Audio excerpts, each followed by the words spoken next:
Did I tell you about the corporate gig I did for the steel company? I don't think so. Oh, I got to run this one by you, fatty. Michael, we're bigger than U.S. Steel. Spigot. Godfather. So, Part 2. I go down to Atlanta, hot Atlanta, to do this gig. And it's on a Wednesday. Oh. And so I told my agent, I was like, find me something for Thursday and Friday, and I'll just come home Saturday. I don't want to just go to Atlanta and come back. So we'll get into that. But we got this crazy gig, and they go, Sam's done it, Tony Hinchcliffe's done it, Brian Regan's done it, Bill Engvall, Larry the Cable Guy. It's like been around. A lot of legends in Tony. Yeah. So I go, oh, great, the money's insane. They go 25 to 30 minutes. I go, beautiful. What? They go, it's at the Tabernacle. I go, great. It's not in the ballroom at the Hilton where I can get shot by a teacher. So I go, great. Book it. Big bucks. I show up there. Steel company. So outside, it looks like a bunch of Martys. It's all bowling fans and drinking Mountain Dew and wife beaters. So I go, oh, this is going to be a cakewalk. I walk in. The place is bananas. They're all going nuts. It's 3 floors of whores. This big balcony. And I kind of get in there, and you're like, what's going on? They start giving you the run of the land, and they go, oh, yeah, we had this guy last year. Ate it. And we had Sam Morrill before that, and I go, oh, okay. So I text Sam. He goes, they were tough. And I was like, here we go. But it's 25 minutes. Well, isn't the steel business not doing so hot also? I think they're probably struggling. I think they're angry, right? These guys were beyond loaded. Oh, boy. So I meet the owner. He's this big, beefy German guy with a red face. Must have been 6'9" if he's an inch. Okay. And he comes back there, you spigot, whatever. He's got a giant mitt. He's a blackleg. Yeah, big German dude. And so the guy who's running the thing, he used to do comedy, and he was like, just go dark. And I'm like, everybody says that, but they never want it. Well, steel men. I know, but everybody goes, be edgy. We like it dirty. And then I do my shit. I do the podcast, and they go, Jesus. They pull the curtain. They call HR, and they deport me. Right. So I'm like, all right. Let me figure this out here. I'll just play the hits. Here we go. And the next room over, I hear a guy yelling and whatever. I peep my head in. John Daly. What? The golfer. I know who he is. I know who you are. He's in a white polo, wacky pants. He's got a beard down to here. It's him and his wife, and he's just doing a personal appearance. He's just going, hello. Oh, that makes more sense. Yeah. I thought he was pulling steel out of the ground. No. He's doing a whole wave. He gets paid like $10 million to wave and wink. Wow. So he's chugging these drinks he has. He sells his own RTD. Does anybody not have an alcohol company, respectfully? Just Chuck. William H. Macy, Tom and Bert, The Rock, you. Kevin Hart. Kevin, whatever, John Daly. Clooney, Ryan Reynolds. This is crazy. I got to get a beer. Get a beer. Joe Beer. I think even Mulaney says it sells a non-alc. No kidding. Give that a goog if you don't mind there, Fun Bearable. I'm pretty sure he sells a near beer or whatever the hell you call it. Give us all the celebrities that have alcohol. Oh, it's gonna be a long Epstein's list. Damn. All right. So John Daly, he's selling. Daly, what's RTD? Sorry. Ready to drink. It's like DTF down to funnel. Weird. So they go, you want to meet him? And I go, I guess he doesn't want to meet me, but they're like, hey, come meet him. So I go, who did you want me to look up? Mulaney near beer. I looked it up. I'm not seeing anything, but he's got a bottle on his Insta all the time, or a can. I mean, maybe it's not his, but he, whatever you call it, invested. Yeah, or just whatever they pay him to. He's advertising. Oh, maybe he's advertising. That's a good point. Yeah, I don't own Sheath. It says it says he's partnered with Years. Years. Okay, I looked up that near beer thing. Still crazy. He's a co-owner and stars in advertising for Years. Okay, there you go. Co-owner. Wow. I'll take it. Wow. Hey, he goes all political mode. How you doing, you bigot? He gives me a big hug, and he goes, "You see, he's one of these guys that just talks at you, who just tells you what he's thinking every second. There's no back and forth. He's a Tim Dillon. Right. He's just like, hey, come here. And he's got me in a headlock and he goes, you see this? This is my new drink. This is going to put High Noon out of business, White Claw out of business. I'm like, okay, hello. And he goes, you want to try one? I go, yeah. He goes, yeah, me too. And they throw us 2 of them and he drinks them both. And I was like, all right, great. So cool guy. I go back in my room, getting nervous now. So they go, you're on next. We better go to the stage. And I was like, okay, I'm wearing a blazer. I'm all dressed up. And there's a circus act before me. This is how much money they have. It's like, trapeze and backflip lady dressed all like a tiger. And she's doing a twirly thing with a hula hoop. And a guy's blowing fire. Wow, that's like Wolf of Wall Street. It was like that. Then it's me. So they go, all right, the owner's going to go out there for a minute and bring you up. And I was like, okay, great. I'm just buying more time. Great. I'm trying to think of jokes. I'm riffing on the room, riffing on him. He goes up, does 40.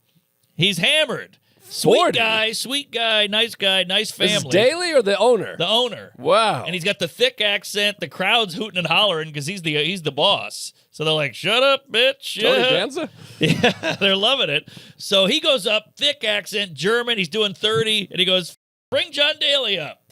So John Daly goes up there, and now they're punching each other and all this. And John Daly, finally, after 4, half the crowd's gone to the bar. 6 people quit the steel company. 1 guy went solar. So the crowd's all whacked out now.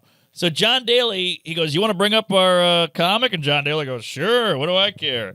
So I got a John Daly drink in my hand, and I walk up, and he goes, Mark Norman. He reaches off a card. I walk up with my drink, and he goes, thank you. Takes my drink, which cracked me up. That's hilarious. It wasn't even a bit. He just was like, oh, thank you. I need another drink. And I was like, okay, great. So I walk up very funny. with a drink. He takes my drink, goes, thank you, chugs it. He walks off stage, so I'm drinkless. And I just go into my act, and it just starts okay, and I'm bombing, and then I immediately go, yeah, how about this German guy, huh? What, he built the concentration camps with all that steel? I mean, they didn't care about the baby, the wife, New York, anal sex, queefs, you name it. But I just started trashing the German and adding steel in. Now we're a home run. That's what they want. You gotta, when people tell you what they want, you gotta listen. You want to hang out, you want to drink, you want the circus, you want whatever. And if you do have comedy, 12 minutes. 12 minutes of roasting the owner. 10 to 15 minutes tops. Tops. You want them to go, hey, Frank sucks Billy's off cock. Hey, he cheated on his wife with that asshole. You're a fat tub of shit. You're a cokehead. You're getting fired. You're stealing from the company. That's what they want. Yes, they want that. It should be 7, 8, 9 minutes. Yeah. They do not want... Anybody here have anxiety? Yes. You ever have a panic attack and your therapist is old? Cereal's weird. Yeah. They don't want it. Some's in a box, some's in a bag. It's every gig I've ever done that's a non-comedy club. Corporate gig, birthday, bachelor party, wedding, whatever it is, Christmas party. Yep. People want to socialize, get drunk, and maybe get shit on. 12 minutes. 12 minutes. And that's a stretch. You got the money. Give us the same money. Give me $350,000 and say, do 8 minutes, and this is for your benefit. Yeah. And it sounds high, but you can tell when I'm up there for 18 minutes, they'd give me 10 grand to get off stage.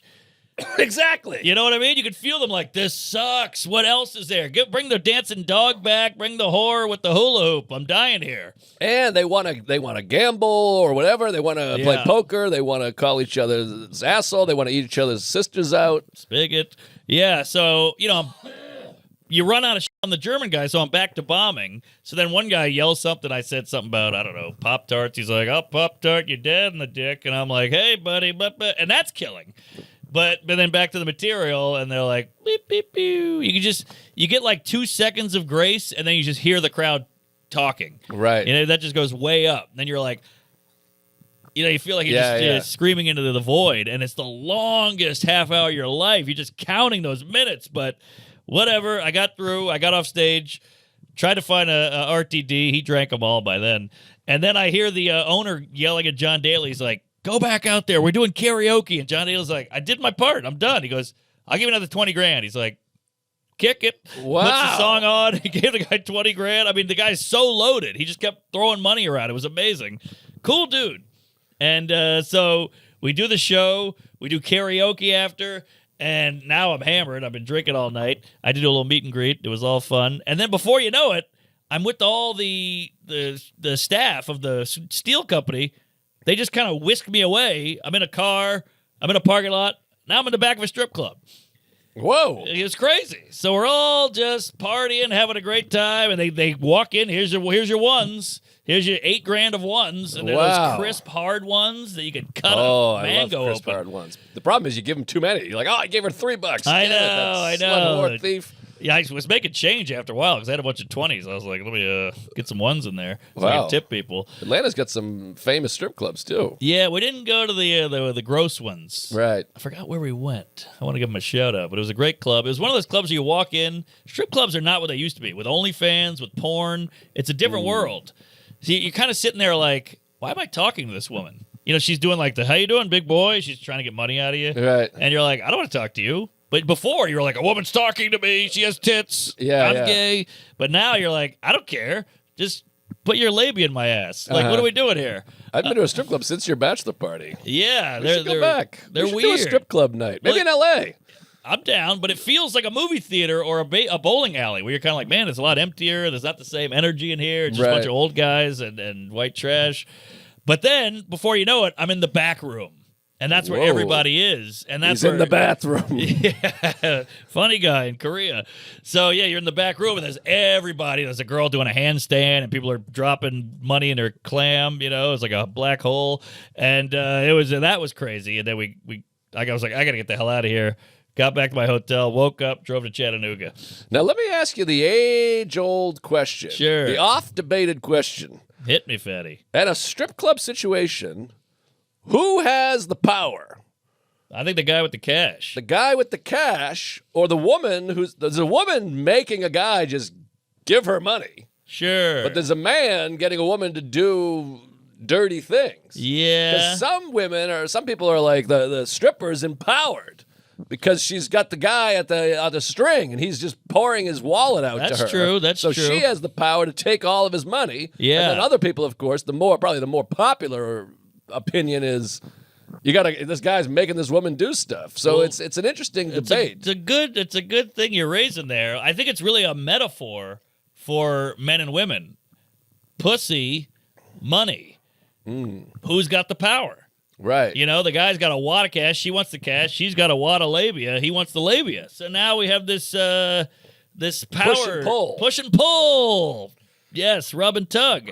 And that it's fascinating because they both want both those things, and he can dangle and she can dangle. Yeah, so it's an interesting thing because I've had this before. I've heard people say both things. Yeah, it's so empowering. Even like prostitution is empowering. I own this pussy that you want. Come over here, big boy. Yeah, get down on your knees. But then he's like, you get on your knees. Right. Everyone's on their knees. I've noticed when women say something's empowering, it usually is. Not. And it's usually great for the guy. Right. You know, if a woman's like, I'm taking my shirt off, it's empowering. We're like, great, empower. I love feminism. Yeah. But you never see a woman like, I'm going to pay for everything at the house because I'm empowered. Yeah. You're like, well, how come you can't be empowered that way? Start paying for some stuff. I wanted a power lady. I want a lady in a business suit to take her heel, put it on my chest, and just put me in the chair. Yeah, power plant. Tie my hands back, spit in my mouth, heel in the ass. Yes. Blow my father in front of me. You know what I mean? Power bottom. I'm with you. So, yeah, crazy night. All's well that ends well. 30 minutes of hell. Got to meet John Daly. He couldn't have been cooler. The whole staff and crew and the people who ran the steel were awesome.